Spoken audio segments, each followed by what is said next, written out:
Et bon, justement, on se retrouve pour la 10e lecture linéaire, donc c'est la deuxième de l'objet d'étude, la poésie du 19e au 21e siècle. Et il s'agit aujourd'hui du Dormeur du Val, de Arthur Rimbaud dans les Cahiers de Douai, publié en 1870. Voici le texte. C'est un trou de verdure où chante une rivière, accrochant follement aux herbes des haillons, d'argent, où le soleil de la montagne fière, lui, c'est un petit Val qui mousse de rayons. Un soldat jeune, bouche ouverte, tête nue, et la nuque baignant dans le frais cresson bleu. Dort, il est étendu dans l'herbe, sous la nue, pâle dans son lit vert où la lumière pleut. Les pieds dans les glaïeuls, il dort. Souriant comme sourirait un enfant malade, il fait un somme. Nature, berce-le chaudement, il a froid. Les parfums ne font pas frissonner sa narine. Il dort dans le soleil, sa main sur la poitrine, tranquille. Il a 2 trous rouges au côté droit. Donc pareil, c'est un sonnet, donc c'est assez rapide. Il n'y a seulement que 2 quatrains et 2 tercets. Donc Arthur Rimbaud, il n'a même pas 16 ans quand il fait sa première fugue en 1870. Il traverse les campagnes à pied et prend le train pour Paris.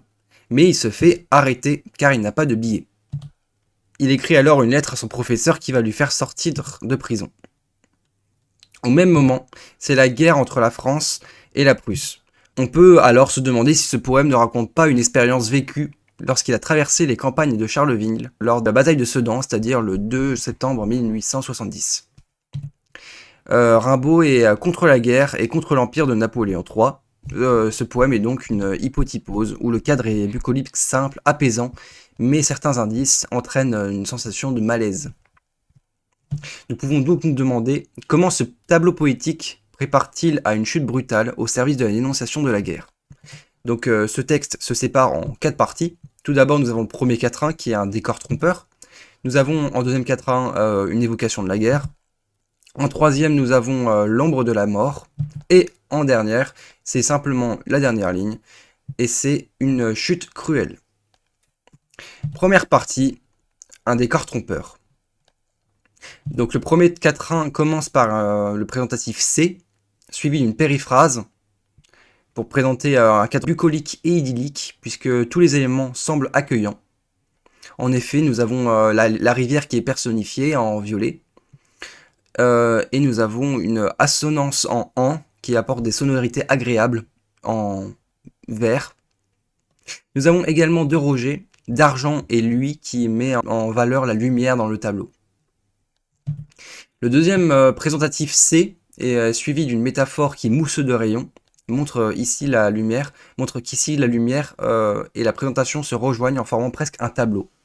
Cela évoque certains tableaux impressionnistes comme ceux de l'époque de Monet, Claude Monet.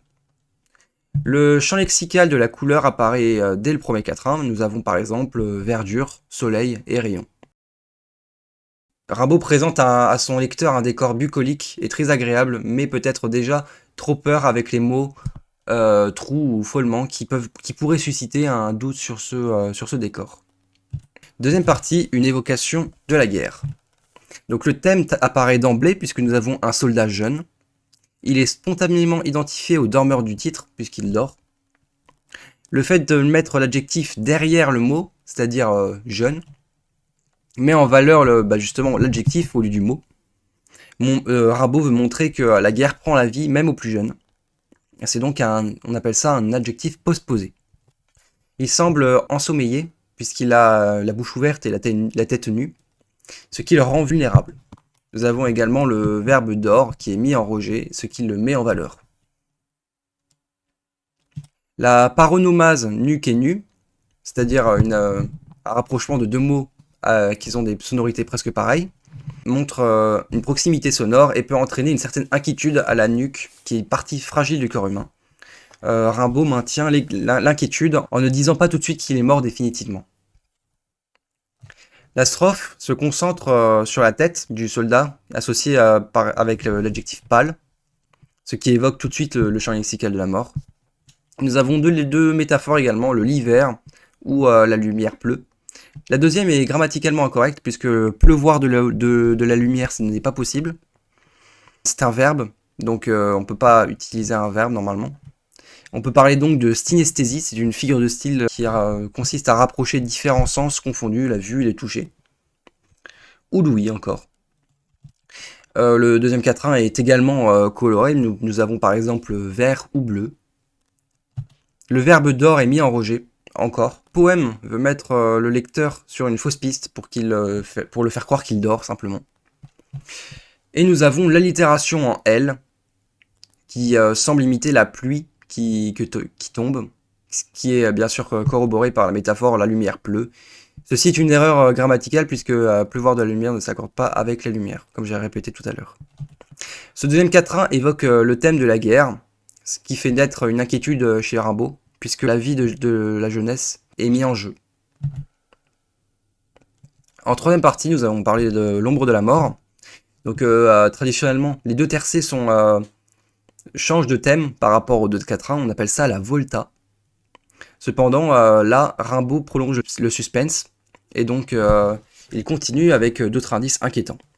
Nous avons par exemple le mot glaïeul, qui est une plante, mais qui vient du latin glavus, c'est-à-dire glaive, donc une épée. Et ce sont des fleurs qui ressemblent à des lames, et elles sont souvent de couleur rouge, ce qui évoque le sang. On a de nouveau la répétition de Hildor pour faire durer le suspense. On trouve ensuite une comparaison assez inquiétante, car on parle de son sourire, mais son sourire comme si c'était un enfant malade. Cette inquiétude est atténuée par l'utilisation du conditionnel, comme sourirait un enfant malade. Cependant, le conditionnel veut dire simplement qu'il n'est pas vraiment malade, mais peut-être qu'il est pire. On peut interpréter ça comme un sourire figé, un peu comme le rictus de la mort. Nous avons ensuite Il fait un somme, qui est une litote, qui insiste encore sur le sommeil du dormeur. C'est comme si Rimbaud prenait un plaisir de faire durer le suspense. Le mot nature est une apostrophe, une adresse directe à l'allégorie de la nature. Vu que nature a une majuscule, on peut donc assimiler cela à une allégorie. La nature devient une allégorie comme une mère qui protège son enfant. Le tercet se termine avec une antithèse chaudement et froid, qui montre que la nature est accueillante, mais le corps reste froid, ce qui évoque bien sûr la mort. La litote, les parfums ne font pas frissonner sa narine, évoque le fait que le soldat ne respire plus. Et nous avons une troisième répétition de Hildor, donc j'ai surligné tous les Hildor du coup. Mais cette fois, il utilise un complément circonstanciel de lieu, c'est dans le soleil, ce qui apporte presque une dimension fantastique au poème. On parle d'un mirage ou d'une métaphore du paradis, simplement. L'interprétation est laissée à l'imagination du lecteur. Nous avons la métonymie, les narines, les mains et la poitrine, qui désignent simplement l'intégralité du corps. C'est presque comme au cinéma, avec des changements de plan. La main sur la poitrine est une image ironique, car ce geste est normalement un geste patriotique, ce que font les soldats lorsqu'ils font l'hymne national. Ils mettent leurs mains sur la poitrine. Donc l'ombre de la mort plane de plus en plus, mais Rimbaud prend un malin plaisir à faire attendre son lecteur avant de lui indiquer la chute. Donc en dernière partie, c'est le quatrième mouvement, et c'est le dernier vers, c'est-à-dire une chute cruelle. Donc c'est une chute cruelle puisque le dormeur est en fait un cadavre. Son sommeil est donc un euphémisme pour dire qu'il est mort. Rimbaud repousse jusqu'au maximum la révélation puisqu'il commence son vers avec un rejet, le mot tranquille. Donc on peut dire que la révélation tient en seulement 10 syllabes. La mort n'est pas annoncée explicitement, il y a seulement une évocation, puisqu'il s'agit de deux trous rouges. On a une dimension très picturale, puisque le rouge renvoie la couleur du sang. Et donc Rimbaud s'amuse avec une polysémie. Nous avons, c'est-à-dire un mot qui a plusieurs sens. Vous voyez, il y a le trou de verdure, il y a des trous causés par les balles. Et d'ailleurs, cette polysémie permet de boucler une boucle, puisque au tout début, premier vers, nous avons c'est un trou de verdure, et au dernier vers, nous avons il y a deux trous rouges. Il utilise 2 fois trou au début et à la fin. La boucle est bouclée puisque le mot commence et termine le poème. On peut également dire que Rimbaud s'amuse avec un acrostiche, puisque un acrostiche c'est les initiales pour faire un mot. puisque les initiales des 3 derniers vers forment le mot lit, ce qui est polysémique et qui pourrait à la fois être le verbe lire, mais aussi le lit de mort, c'est-à-dire le tombeau. Donc Rimbaud a gardé l'effet de surprise jusqu'au dernier moment, et toute l'émotion préparée depuis le début du poème se libère. Grâce à une seconde lecture, le lecteur comprend tous les indices qui étaient cachés dans le reste du poème. Désolé, il y a une faute. En conclusion, nous pouvons dire que dans ce poème, la nature est à la fois belle et sauvage, allégorique et mystique, et surtout, elle se rapproche à la peinture impressionniste, puisque il y a les couleurs, la matière, et il y a les perceptions qui se confondent. Mais ce poème est aussi l'occasion pour Rimbaud de dénoncer une guerre absurde, avec ce cadavre dévoilé brusquement. Rimbaud appelle certainement à un avenir plus radieux. C'est un poème engagé comme a pu le faire Victor Hugo dans certains de ses poèmes, comme Bêtises de la guerre, qu'il a écrit en 1871. Merci de regarder cette vidéo, à plus.